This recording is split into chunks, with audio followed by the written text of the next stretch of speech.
इस संसार में तो सभी लोग धनवान हैं, ఈ యొక్క లోకములో అనేక మంది ధనవంతులు ఉన్నారు. लेकिन स्वर्ग में कौन होगा धनवान? కానీ పరలోకములో ఎవరు ధనవంతులు అవుతారు? सबसे बड़ी और महत्वपूर्ण विषय हो, అది చాలా ప్రాముఖ్యమైన ఓ పెద్ద విషయమై ఉన్నది. हालेलुया। హల్లెలూయా. इस संसार के सारे धन से बढ़कर जो स्वर्ग का सबसे धनी होगा, ఈ యొక్క లోకములో ధనవంతుల కంటే ఎవరైతే పరలోకములో ధనవంతులు అవుతారో वही आनंद मनाएगा, వారు సంతోషిస్తారు. क्योंकि परमेश्वर ने ఎందుకంటే దేవుడు सबसे बड़ा धन को పెద్ద యొక్క ధనాన్ని हम सब विश्वास करने वालों को మనం ఎంతమంది అయితే నమ్ముచున్నామో दिया है। వారందరికీ అనుగ్రహించాడు. वो सबसे बड़ा धन है प्रभु यीशु मसीह। ఆమేన్. ఆ యొక్క పెద్ద ఆ ధనం ఏమిటంటే యేసుక్రీస్తు ప్రభువారే. हालेलुया, హల్లెలూయా. हालेलुया। హల్లెలూయా. इसलिए हर एक को विश्वास करने वाला అందుగురించి ప్రతి ఒక్కరు ఎవరైతే నమ్ముచున్నారో वो धनवान है। వారు ధనవంతులవుతారు. हम बाइबल से सीखेंगे, మనము బైబిల్ నుంచి నేర్చుకుందాము. प्रकाशित वाक्य 1 उसका 3 पद को पढ़ेंगे ప్రకటన గ్రంథము 1వ అధ్యాయము 3వ వచనం మనం చదువుకుందాము. और हम जानेंगे అప్పుడు అక్కడ మనం తెలుసుకుందాము सबसे बड़ा धनी कौन होगा। అక్కడ ఎవరు ధనవంతులవుతారు. मैं इस संसार के धनवानों की बात नहीं करता हूँ, నేను ఈ యొక్క లోకానుసారంగా ధనవంతులుగా నేను మాట్లాడటం లేదు. मैं वह स्वर्ग के धनवानों के लिए बात कर रहा हूँ। పరలోక సంబంధమైన ధనవంతులు ఎవరు ఆ విషయంలో మాట్లాడుచున్నాను. हिंदी और तेलुगु में दोनों में पढ़ेंगे इस वचन को। మనము రెండు భాషల్లో కూడా చదువుకుందాం. धन्य वह है जो इस भविष्यवाणी के वचन को पढ़ता है, जो इस भविष्यवाणी को वाणी की वचन को पढ़ता है और वे जो और वे जो सुनते हैं सुनते हैं इसमें लिखी बातों को और इस किताब में लिखी हुई बातों को मानते हैं, क्योंकि समय निकट आया है। क्योंकि समय निकट आ गया है। ఆమేన్. దయచేసి ప్రకటన గ్రంథము 1వ అధ్యాయము 3వ వచనం చదవండి. సమయము సమీపించుచున్నది, ఆ సమయము సమీపించుచున్నది గనుక ప్రవచన వాక్యములను చదువువాడును దాన్ని విని అందులో రాయబడిన సంగతులు గైకొను వారు ధన్యులు. ఎందుకు? हालेलुया। హల్లెలూయా. अब बाइबल से सीखते हैं प्रियो, सबसे बड़ा धनी वही होगा మనం బైబిల్ నుంచి నేర్చుకుంటున్న ప్రియులారా, అన్నిటికంటే గొప్ప ధనవంతుడు ఏ వ్యక్తి అవుతాడో इसी जीवन की किताब जो भविष्यवाणी की किताब है, ఎవరైతే ఈ యొక్క ప్రవచన గ్రంథాన్ని इस किताब की बात को जो सुनता ఈ है యొక్క ప్రవచన గ్రంథం యొక్క వాక్యాన్ని ఎవరైతే వింటారో और जो पढ़ता है వారు గైకొంటారు, और उस वचन को मानता है, ఆ యొక్క మాటకు లోబడతారు, वही स्वर्ग का सबसे बड़ा धनी होगा। అదే వ్యక్తి పరలోకములో ధనికుడు అవుతాడు. हालेलुया। హల్లెలూయా. क्योंकि हम बाइबल में देखते हैं लूका की किताब 16 अध्याय में ఎందుకంటే మన బైబిల్లో లూకా సువార్త 16వ అధ్యాయంలో చూసినప్పుడు वहां पर एक सबसे बड़ा इस धरती का धनी है అక్కడ ఈ యొక్క లోక సంబంధమైన ఒక ధనికుడు ఉన్నాడు. और एक लाजर नाम का व्यक्ति जो सबसे बड़ा इस संसार में कंगाल है। ఆ లాజరు అనే యొక్క చాలా దరిద్రములో జీవించే పేదరికంలో జీవించే వ్యక్తి ఉన్నాడు. और धनी व्यक्ति के पास इस संसार के सारी चीजें उपलब्ध है, ఈ యొక్క ధనికుడి ఎదుట ఈ యొక్క లోకముల అన్ని విషయాలు తన దగ్గర ఉన్నాయి. और लाजर नाम के व्यक्ति के पास कुछ भी नहीं है, లాజరు దగ్గర ఏమీ లేదు. लेकिन वो लाजर के पास एक धन है కానీ లాజరు దగ్గర ఒక ధనము ఉంది. और वो धन प्रभु यीशु मसीह है। ఆ ధనము యేసుక్రీస్తు ప్రభువారై ఉన్నారు. और वो यीशु मसीह एक वचन है ఆ యేసుక్రీస్తు ప్రభువారు వాక్యమై ఉన్నారు. जो वचन हमको बताती है, ఈ వాక్యం మనకి తెలియపరచబడుతుంది. ये भविष्यवाणी की किताब हमको सिखाती है, ఈ ప్రవచన గ్రంథం మనకు నేర్పిస్తుంది. वो वचन कहता है ఈ యొక్క వాక్యం మనకి సెలవిస్తుంది. सबसे बड़ा धनी वही होगा, అన్నిటికంటే గొప్ప ధనవంతుడు ఆ వ్యక్తి అవుతాడు.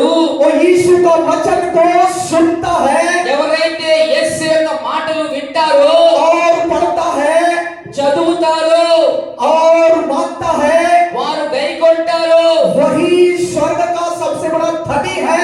ఆ వ్యక్తే పరలోకములో అందరికంటే గొప్ప ధనవంతుడు। हालेलुया, హల్లెలూయా हालेलुया। హల్లెలూయా। प्रियो, हम बाइबल से सीखते हैं, ప్రియులారా మనం బైబిల్ నుంచి నేర్చుకుంటున్నాము। बाइबल हमको सिखाती है బైబిల్ మనకి నేర్పిస్తుంది। और धनी व्यक्ति हमेशा ऐसा आराम का जीवन जीता है। ఆ యొక్క ధనికుడైన వ్యక్తి యొక్క మంచి విలాసవంతమైన జీవితాన్ని కొనసాగిస్తున్నాడు।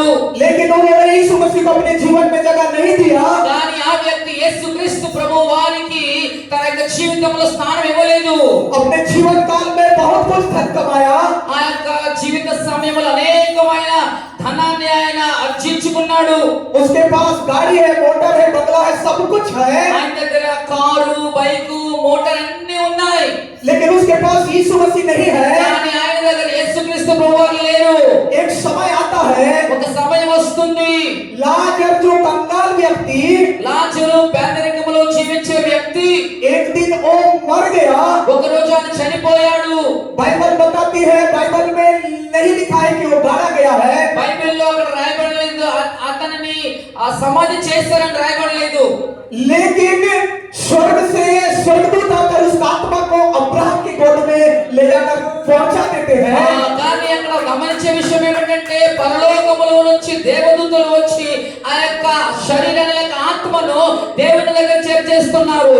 जहां पर शांति है, आनंद है, ఎక్కడైతే శాంతి దొరుకుతుంది, సమాధానము, ఆనందము దొరుకుతుంది, और वहां पर वो आनंद कर रहा है। అక్కడ ఆయన సంతోషిస్తున్నాడు। लेकिन वो धनवान व्यक्ति का भी एक समय आया, కానీ ఆ ధనికుడికి కూడా ఒక సమయం వచ్చింది, वो भी मर गया, అతను కూడా చనిపోయాడు। लेकिन उनका आत्मा अधोलोक में चला गया ఆయన యొక్క ఆత్మ నరకానికి వెళ్ళిపోయింది। और नरक में तड़प रहा है।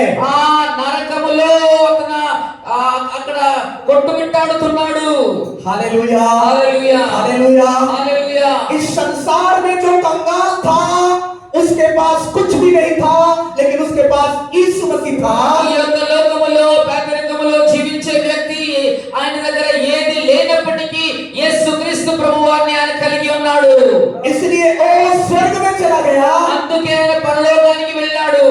लेकिन एक धनवान जो है ना, जिसके पास यीशु मसीह नहीं था, కానీ ఏ ధనికుడి దగ్గర అయితే యేసుక్రీస్తు ప్రభువారు లేరు, इसलिए वो अधोलोक में चला गया। యేసుక్రీస్తు ప్రభువారు లేనందున అతను నరకానికి వెళ్ళిపోయాడు।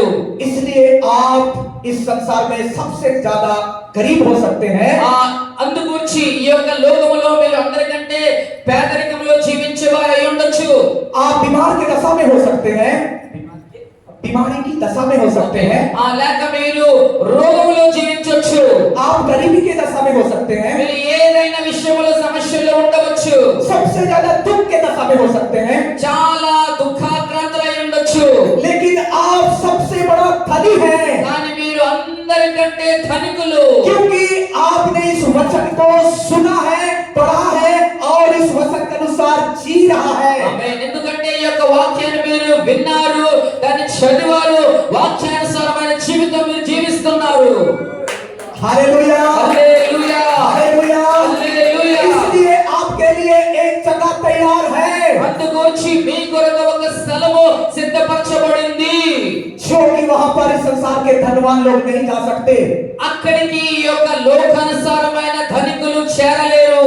वहां केवल यीशु मसीह को जिसने अपने जीवन में जगह दिया है, అక్కడికి ఎవరెళ్తారంటే ఎవరైతే యేసుక్రీస్తుకు తన జీవితంలో స్థానం ఇచ్చారో, जो यीशु को जानने के कारण, యేసుని ఎరుగుట ద్వారా जो इस संसार में सताया गया है, ఈ యొక్క లోకములో ఆయన హింసించబడ్డాడు।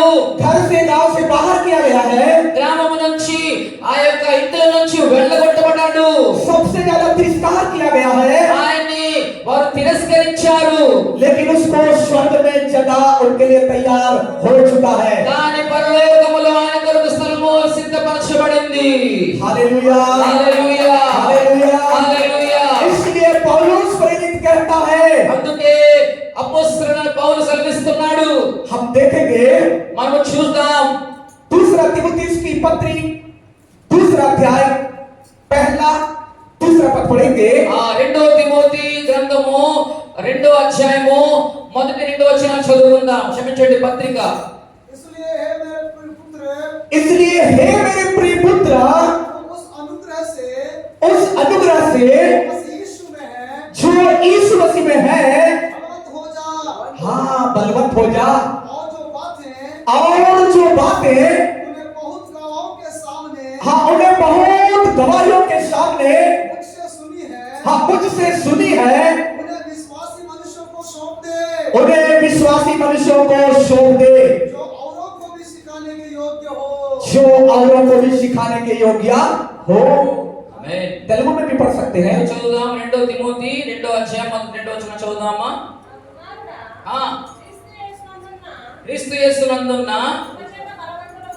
కృపచేత బలవంతులము కమ్ము. నువ్వు అనేక సాక్షుల ఎదుట ఆ ఆ ఆమేన్. हालेलुया। హల్లెలూయా. पौलुस प्रेरित इसलिए बोलता है, हे मेरे पुत्र, जो आज मैं बातों को सिखा रहा हूँ, ये बहुत सारे गवाहियों को बता रहा हूँ। పరిశుద్ధుడైన పౌలు తిమోతికి చెప్తున్నాడు, నా కుమారుడా, ఏ విషయాలైతే ఏ సంగతులైతే నేను నీకు తెలియపరుస్తున్నానో, ఈ సాక్ష్యాలైతే నేను పంచుకుంటున్నానో, इस वचन को सुनकर, ఈ యొక్క వాక్యాన్ని విని, इस वचन को पढ़कर, ఈ యొక్క వాక్యాన్ని చదివి, इस वचन को ఈ मानकर యొక్క వాక్యాన్ని గైకొని तू बलवंत हो जा, నీవు బలవంతుడవు అమ్ము. ताकि और भी लोगों को तू सुना सक। ఎందుకంటే నువ్వు అనేక మందికి నువ్వు ఇంకా ఈ యొక్క వాక్యాన్ని వినిపించాలి. हालेलुया। హల్లెలూయా. ताकि वे भी यीशु का सुसमाचार को सुनकर बलवंत हो जाए వారు కూడా ఈ యొక్క సువార్తను విని వారు కూడా బలపడతారు. और स्वर्ग के लिए वो धनवान बन जाए। వారు కూడా పరలోకానికి వెళ్ళడానికి వారు ధనికులవుతారు. हमें इस संसार का धन नहीं चाहिए, ఈ యొక్క లోకానుసారమైన ధనముతో మనకు అవసరం లేదు. और इस संसार में हमको लोगों के आदर मान सम्मान नहीं ఈ चाहिए। యొక్క లోకములో ప్రజల యొక్క సన్మానం మనకు అవసరం లేదు. हम इस संसार में सताए जाएंगे, మనం ఈ యొక్క లోకములో హింసించబడతాము. हम इस संसार में तिरस्कार किए ఈ जाएंगे, యొక్క లోకములో మనం తిరస్కరించబడతాము. लेकिन हम सबसे बड़े धनी लोग हैं। కానీ మనం అందరము కూడా అందరికంటే ధనవంతులము.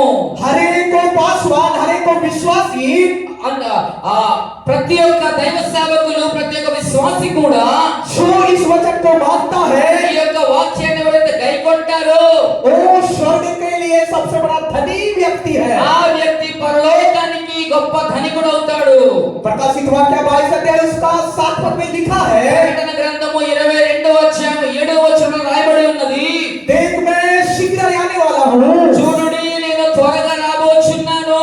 धन्य है वह ఆ ధన్యులు వారు जो इस भविष्यवाणी की बातों को मानता है। ఈ యొక్క ఈ యొక్క ప్రవచన గ్రంథం యొక్క వాక్యాన్ని ఎవరైతే నమ్ముతారో, बाइबल सिखाती है బైబిల్ మనకు నేర్పిస్తుంది, कि इस हमेशा बाइबल इंडिकेट कर रहा है ఎల్లప్పుడూ మనకి బైబిల్ నేర్పిస్తుంది कि धनी वही है ఆ వ్యక్తి ధనికుడు అవుతాడు जो इस भविष्यवाणी की किताब की बात को मानता है। ఎవరైతే ఈ యొక్క ప్రవచన గ్రంథం యొక్క మాటల్ని గైకొంటాడో, इस वचन को सुनकर, ఈ యొక్క వాక్యాన్ని విని इस कान से सुनकर इस कान से निकाल देते हैं, ఈ యొక్క చెవి నుంచి విని ఈ యొక్క చెవి నుంచి విడిచిపెడుతున్నారు, वो गरीब होगा, వారు పేదరికంలో జీవిస్తారు.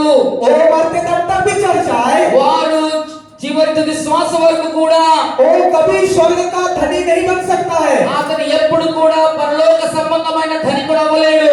लेकिन जो व्यक्ति इस किताब की बात को కానీ ఏ వ్యక్తి అయితే ఈ యొక్క గ్రంథము యొక్క మాటలను सुनकर, విని पढ़कर, చదివి मानता है, గైకొంటాడో, वही स्वर्ग का धनी होगा।